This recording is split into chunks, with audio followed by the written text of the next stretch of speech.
Fala aí, galera, sejam bem-vindos ao Ciência Pura. Esse é o nosso primeiro vídeo, é o nosso vídeo de inauguração aqui do canal. Meu nome é Paulo Vitor e o nosso objetivo, o objetivo do canal em si, é expor conhecimento científico. Mas conhecimento científico numa linguagem mais acessível, porque eu sei que a linguagem científica muitas vezes torna a ciência um assunto distante da maioria das pessoas. Então, a ideia é simplificar. E a ideia também, dentro dessa questão da simplificação, é mostrar para vocês que a gente tem ciência em todo lugar. Eu utilizo o conhecimento científico no meu dia a dia o tempo todo e muitas vezes sem saber que estou utilizando. E às vezes, se eu não uso um conhecimento científico, se eu souber detalhes científicos sobre determinados assuntos, eu consigo melhorar o meu dia a dia, eu consigo melhorar algumas coisas. A cozinha é um excelente exemplo disso. A gente consegue melhorar muito algumas coisas que a gente está preparando, cozimento de coisas, preparo de alimentos de modo geral, é muito facilitado se você conhecer alguns detalhes científicos, por incrível que pareça.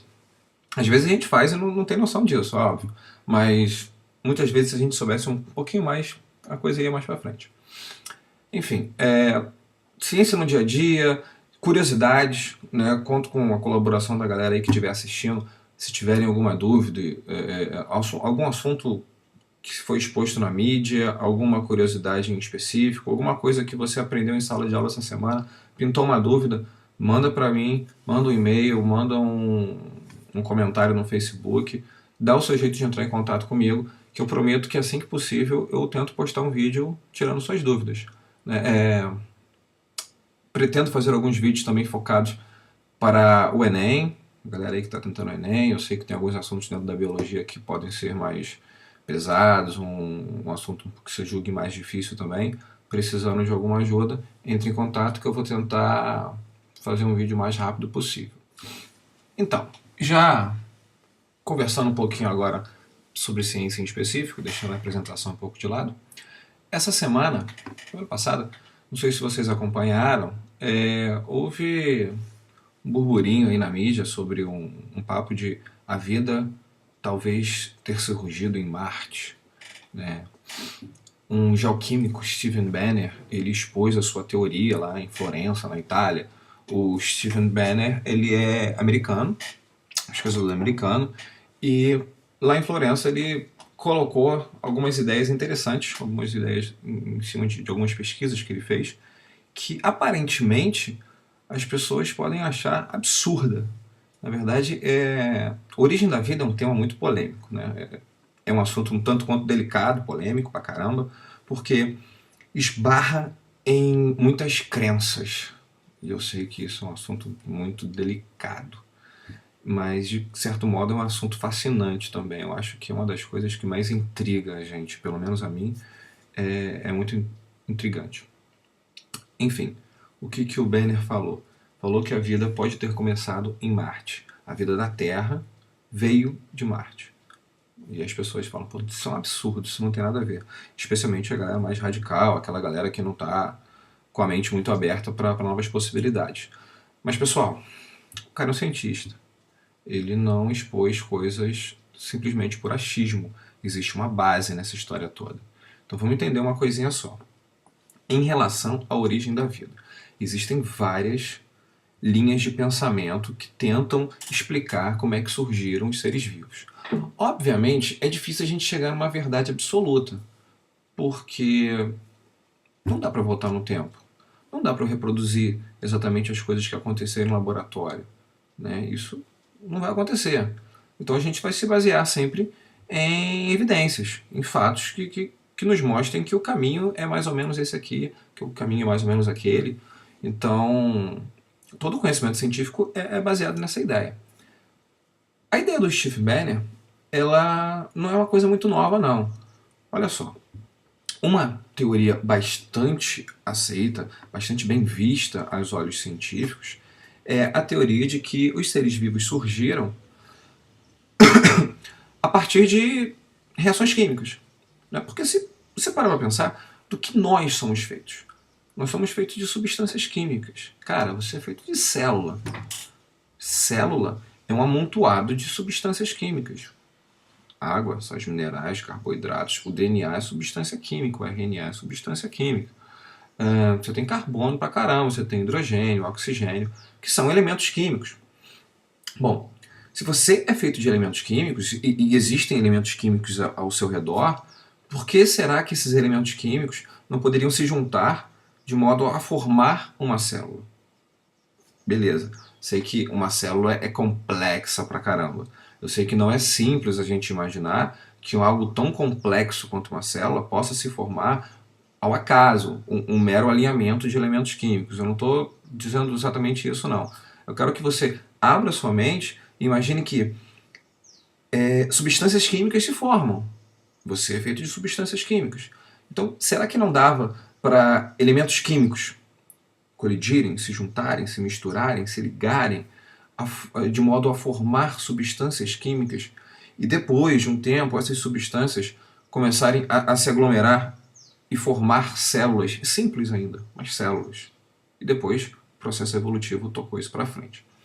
É um assunto bastante complexo, eu preciso de diversos conhecimentos científicos aí, tanto de química quanto de física, quanto da própria biologia em relação à evolução e tudo mais.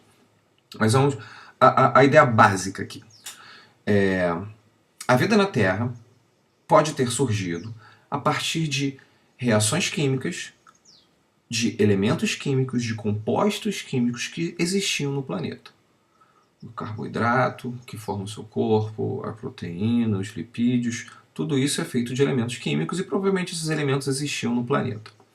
Pois bem, e a gente aceita isso já razoavelmente bem, pelo menos existe uma boa parte de cientistas que aceita essa ideia. A questão é a seguinte, a dificuldade toda é a gente entender como que RNA, DNA e proteínas, principalmente essas três coisinhas, como é que elas se formaram? Porque elas são complexas demais para se formar.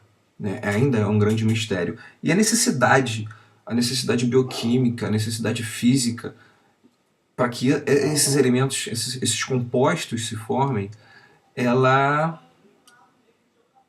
é difícil da gente entender. Na verdade, a gente não sabe como é que isso aconteceu. Mas a gente sabe que algumas coisas são necessárias para que isso aconteça. Algumas coisas facilitam isso. E, em especial, a pesquisa do Banner está em relação está focado lá no RNA. Então, qual é a ideia do cara? O que ele propôs? Na verdade, alguns outros cientistas também já falaram disso há um tempinho. E ele pegou um pouco de carona na ideia. A gente sabe que o RNA, para que ele se forme, para que ele se ligue, ele precisa de algumas coisas. Ele precisa de cristais, de cristais de molibdênio, e ele precisa também de cristais de boro. Então, molibdênio e boro, cristais desses elementos, cristais a partir da reação desses elementos com oxigênio, eles têm que se ligar ao oxigênio, formar cristais. Esses cristais vão facilitar a montagem da molécula de RNA. Né? O boro parece que ele ajuda a estabilizar a ribose a partir do momento que ele está oxidado, e o molibdênio oxidado, ele também ajuda lá no realinhamento da molécula para construir o RNA. Então, para a gente ter RNA, é provável que exista a necessidade de eu ter cristais de boro e molibdênio reagindo com oxigênio. Bom, o planeta Terra primitivo não tinha oxigênio. Nada indica que ele tivesse oxigênio. Marte tinha oxigênio.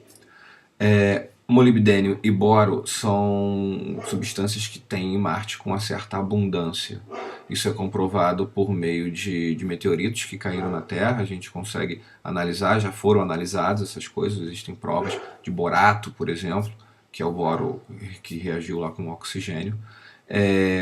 Existem sondas em Marte, né? Existe a Curiosity e a Opportunity. São duas sondas que a NASA enviou a Marte. Essas sondas estão estudando a composição química do planeta.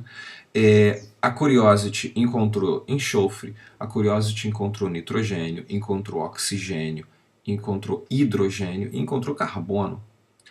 A Opportunity também, recentemente, encontrou amostras de barro que foram formadas em água.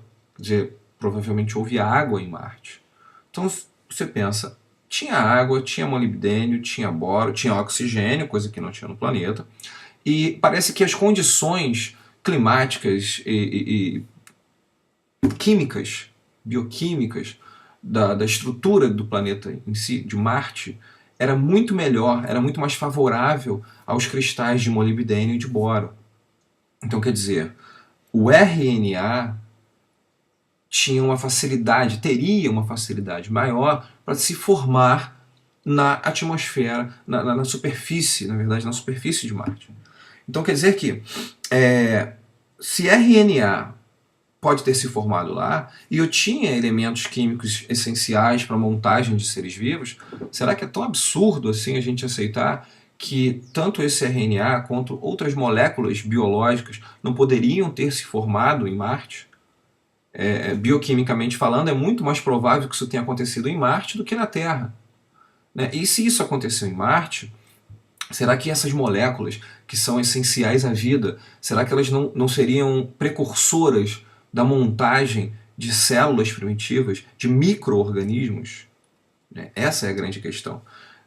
Quando a gente fala em vida extraterrestre, né, da vida ter vindo de outro planeta e chegado aqui na Terra, qual é o grande problema? É que quando você pensa em extraterrestre, o que vem à sua mente?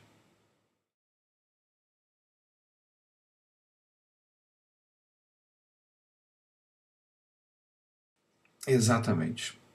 Você pensa nos ETs hollywoodianos, você pensa nos ETs que vêm dominar o planeta, que vêm destruir, que vêm conquistar. Não é isso, cara. Eu estou falando de vida. A vida pode ser uma célula, pô. Uma célulazinha, uma mísera célulazinha, uma bactéria, um fungo, um micro-organismo, até às vezes mais simples que uma bactéria. Ele se formou em Marte porque as condições climáticas, as condições biológicas, as condições bioquímicas eram melhores. E essas células, sejam lá como elas eram, elas ganharam a carona em fragmentos de rocha, em meteoros, meteoritos, e vieram até a Terra. A gente sabe que a Terra já foi bombardeada de meteoritos vindo de Marte, muito mais do que a própria Terra já enviou meteoritos para outros planetas. Então a gente teve muito fragmentos de rocha marciana caindo aqui.